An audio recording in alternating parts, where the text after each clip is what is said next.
Hello everyone, again welcome to my channel pharma stars. तो आज हम जो टॉपिक पढ़ने वाले हैं वो है यूवी स्पेक्ट्रोस्कोपी से रिलेटेड। यूवी स्पेक्ट्रोस्कोपी जो है वो फार्मास्यूटिकल केमिस्ट्री का एक टॉपिक है। इंस्ट्रूमेंट्स के बारे में जब हम पढ़ते हैं तो सिर्फ जो लैम्ब्डा मैक्स हम निकालते हैं वो यूवी स्पेक्ट्रोस्कोपी से निकालते हैं।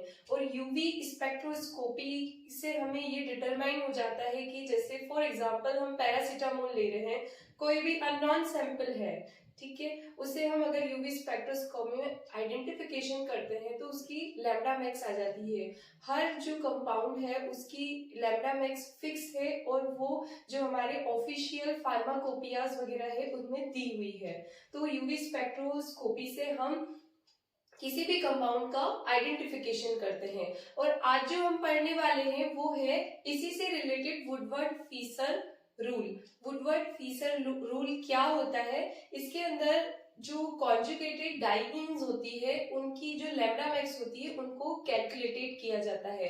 जनरली एक क्वेश्चन इसमें से आता है आपके जीपीटी एग्जाम में भी और नाइपर एग्जाम में भी।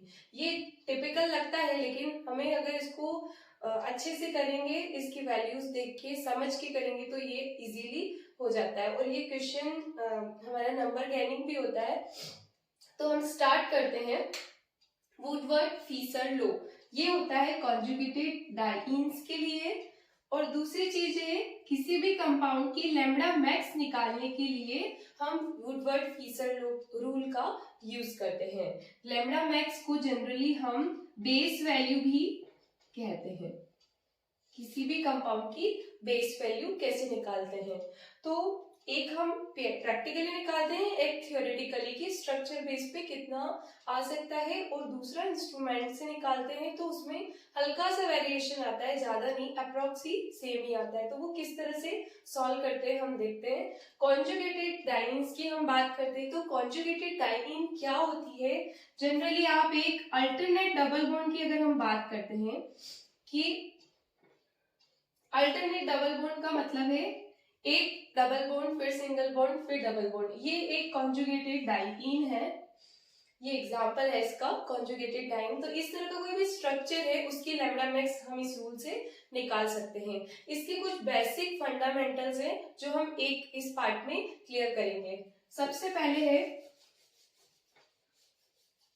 पहले हम बात करते हैं एसाइक्लिक डाइईन्स की।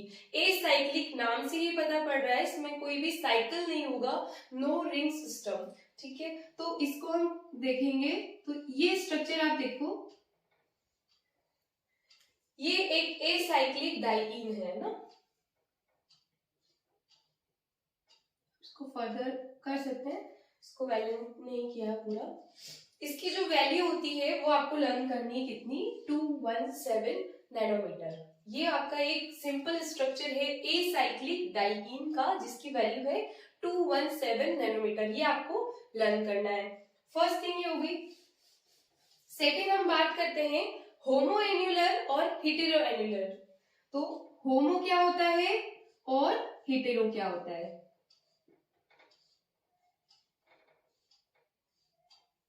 होमो मीन्स सेम। अगर जो हमारा डाइईन सिस्टम है वो एक ही रिंग में प्रेजेंट है, लाइक हम ये बात करते हैं ये वाला रिंग सिस्टम आप देखो, तो इसके अंदर क्या है, एक ही रिंग के अंदर दोनों डबल बॉन्ड प्रेजेंट है। जो हमारा डाइईन सिस्टम है वो एक ही रिंग के अंदर प्रेजेंट है, इसलिए हमने इसको क्या बोला, होमो एन्युलर। अब हम बात करें हिटेरो एन्युलर क्या होता है। तो अगर आपको कोई स्ट्रक्चर ऐसी दिखती है कि जो हमारा डाइईन सिस्टम है वो एक ही रिंग में ना होकर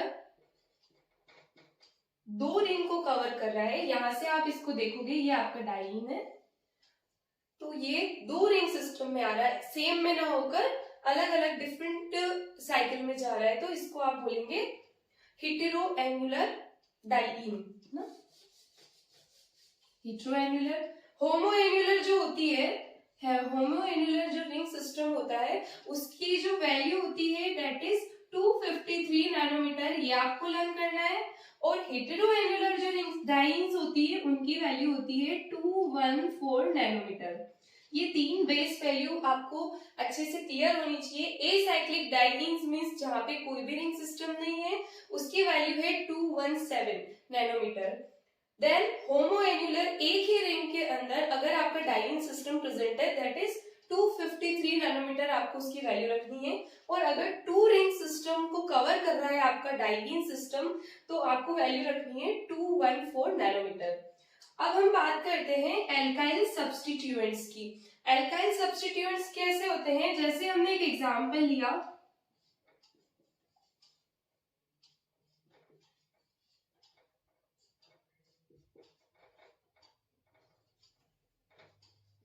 ये आपका एक डाइईन सिस्टम है, ये आपको एक डाइईन सिस्टम दिख रहा है। इसमें आपको इस डाइईन सिस्टम में कितने ग्रुप्स एडेड है, तो आपको ये पता चल रहा है 2 मेथाइल ग्रुप, 2 एल्काइल ग्रुप इसमें प्रेजेंट है। तो इसकी जो वैल्यू आप पुट करोगे, तो आपको जो इंक्रीमेंट लगाना है वो कितना है, 5 नैनोमीटर। 5 nanometre for each. तो इस स्ट्रक्चर में आपका 2 मेथाइल ग्रुप है, तो आपकी जो वैल्यू हो जाएगी वो इसकी एल्काइल सब्स्टिट्यूएंट की 5 टू 10 हो जाएगी। अब हम बात करते हैं एंडोसाइक्लिक एंड एक्सोसाइक्लिक डबल बॉन्ड। जब हम साइक्लिक डाइईन पढ़ रहे हैं और एसाइक्लिक पढ़ रहे हैं, तो कभी कुछ ऐसी स्ट्रक्चर आएगी जहां पे एंडोसाइक्लिक और एक्सोसाइक्लिक डबल बॉन्ड्स होंगे। जैसे कि हम बात करते हैं इस स्ट्रक्चर की,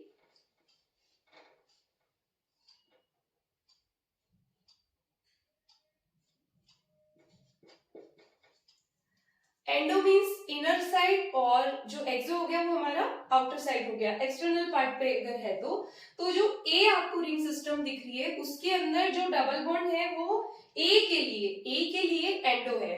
क्या है, ए के लिए एंडो है, और बी के अंदर कोई भी डबल बॉन्ड नहीं है। तो ए के जो बॉन्ड्स हैं ये दोनों एंडोसाइक्लिक कहलाएंगे, और जो बी रिंग सिस्टम है उसके जो डबल बॉन्ड है ये एक्सो कहलाएंगे। रिंग से अटैच्ड है और आउटसाइड में है, तो ये एक्सो कहलाएंगे। आप इसको भी कंसीडर कर सकते हैं। तो इस रिंग सिस्टम के अंदर ये एक एक्सोसाइक्लिक डबल बॉन्ड हो गया। और ऐसा अगर आपको कोई एक्सोसाइक्लिक डबल बॉन्ड दिखता है तो उसको आपको इंक्रीमेंट कितना लगाना है, अगेन 5 नैनोमीटर आपका इंक्रीमेंट लगेगा।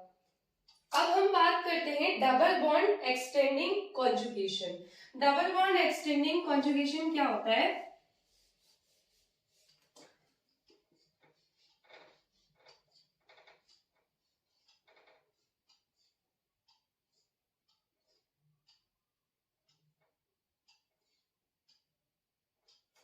जैसे ये एक स्ट्रक्चर है, इसमें आपको आपका डाइईन सिस्टम सिलेक्ट किया आपने, ये वाला, ठीक है, ये वाला रिंग सिस्टम आपने डाइईन सिस्टम को सिलेक्ट किया, तो उसके बाद में एक और अल्टरनेट डबल बॉन्ड आ रहा है, मतलब ये एक और कॉन्जुगेशन बना सकता है। तो इसके अंदर एक्सटेंड किया हुआ कॉन्जुगेशन है, तो इसका इंक्रीमेंट आपको लगाना है 30 नैनोमीटर, ठीक है।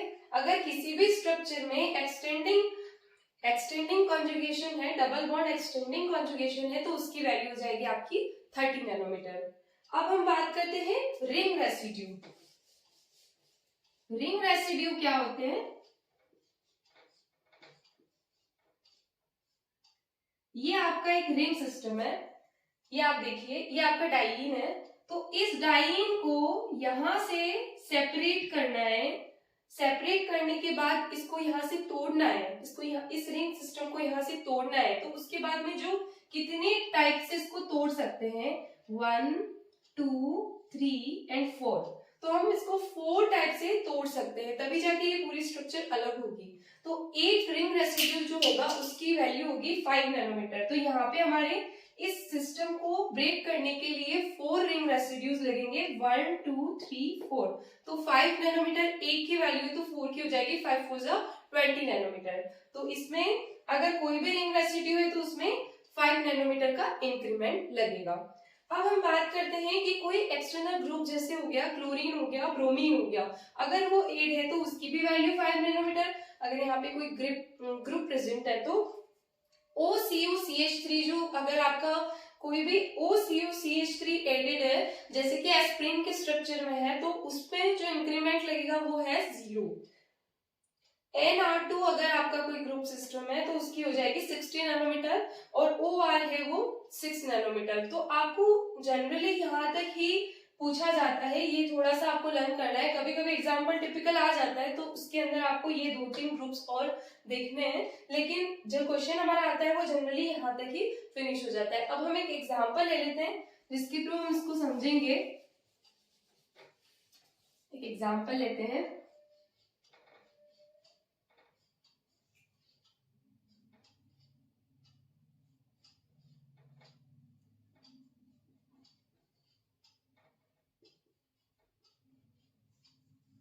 ये एक एग्जाम्पल है, यहाँ पे आपको कोई डाइइंग सिस्टम दिख रहा है। हाँ, यहाँ पे एक डबल बॉन्ड है, देन सिंगल बॉन्ड है, देन डबल बॉन्ड है। तो सबसे पहले हमको देखना है कॉन्जुगेटेड डाइइंग कहाँ है। तो कॉन्जुगेटेड डाइइंग आपकी ये हो गई, ठीक है। अब हमको सेकंड थिंग देखना है, हमें एसाइक्लिक कंसीडर किया क्योंकि ये कोई साइकिल के अंदर स्ट्रक्चर नहीं है, तो ये क्या कहलाएगा, एसाइक्लिक डाइइंग। तो इसकी वैल्यू होगी आपकी 217, बेस वैल्यू हो गई आपकी। अब हम इसमें इंक्रीमेंट लगाए जाते हैं, तो होमोएन्युलर से हमारा कोई लेना देना नहीं है क्योंकि रिंग सिस्टम हमारा एसाइक्लिक हो गया। सेकंड थिंग आ गई एल्काइल सब्स्टिट्यूएंट। क्या है यहाँ पे कोई एल्काइल सब्स्टिट्यूएंट है? हाँ, तो यहाँ पे है आपका एल्काइल सब्स्टिट्यूएंट। इस स्ट्रक्चर में हम ये देख लेते हैं। तो यहाँ पे आपके जो एल्काइल सब्स्टिट्यूएंट जो है वो 1 और 2 मिथाइल ग्रुप एडेड है। तो आप इसमें एल्काइल सब्स्टिट्यूएंट की जो वैल्यू मैंने बताई थी वो 5 नैनोमीटर फॉर ईच है। यहाँ पे 2 मिथाइल ग्रुप है तो ये आपका हो जाएगा 5 2 10 नैनोमीटर का इंक्रीमेंट हो गया। अब हम बात करते हैं एंडोसाइक्लिक और एक्सोसाइक्लिक डबल बॉन्ड की। तो जो ये रिंग से अटैच्ड है ये एक्सोसाइक्लिक हम इसको कंसीडर करेंगे। तो रिंग से जस्ट अटैच बाहर की साइड जो बॉन्ड है वो कौन सा हो गया, एक्सोसाइक्लिक डबल बॉन्ड। इसकी वैल्यू हमने कितनी ली थी, 5 नैनोमीटर। तो हम इसमें कितना इंक्रीमेंट लगा देंगे, 5 नैनोमीटर का। डबल बॉन्ड एक्सटेंडिंग, क्या इसके बाद में फर्दर कोई कॉन्जुगेटेड रिंग सिस्टम आ रहा है, नहीं। तो हम इसमें 30 नैनोमीटर वाली जो वैल्यू है वो नहीं, इसमें इसका कोई रोल। इस स्ट्रक्चर को ब्रेक करने के लिए हमें 2 रिंग रेसिड्यूज की जरूरत है, 1 एंड 2। तो एक रिंग रेसिड्यू के लिए 5 नैनोमीटर होता है, तो 2 के लिए हमारा हो जाएगा 5 2 10 नैनोमीटर। तो हम इसको 8 कर लेते हैं। अब इसमें कुछ नहीं बच रहा है, कोई एक्सटेंडिंग डबल बॉन्ड नहीं है इसके अंदर, कोई भी ग्रुप एडेड नहीं है। मिथाइल हमने ले लिया है, कॉन्जुगेटेड रिंग सिस्टम ले लिया है, रिंग रेसिड्यू ले लिया है और एक्सोसाइक्लिक डबल बॉन्ड ले लिया है। तो इसकी जो वैल्यू हो जाएगी वो हमारी हो जाएगी 20 + 20 217 + 25। तो इसकी वैल्यू हो जाएगी आपकी 242 नैनोमीटर। जब आप इस स्ट्रक्चर को यूवी स्पेक्ट्रोस्कोपी के अंदर ऑब्जर्वेशन करेंगे तो इसी के अप्रॉक्स कुछ वैल्यू आएगी इस स्ट्रक्चर की वैल्यू, यानी कि लैम्डा मैक्स हम यहाँ से एक रफली कैलकुलेट कर सकते हैं। तो यही वुडवर्ड फीजर लॉ है। फर्दर हम और कार्बोनिक कंपाउंड्स के जो भी डाइईन्स है और जो भी अल्फा बीटा अनसैचुरेटेड कंपाउंड्स हैं उनके बारे में पढ़ेंगे और उनकी जो वैल्यू है उसको सॉल्व करेंगे और फर्दर कुछ एग्जाम्पल लेंगे। एक एग्जाम्पल और हम ले लेते हैं।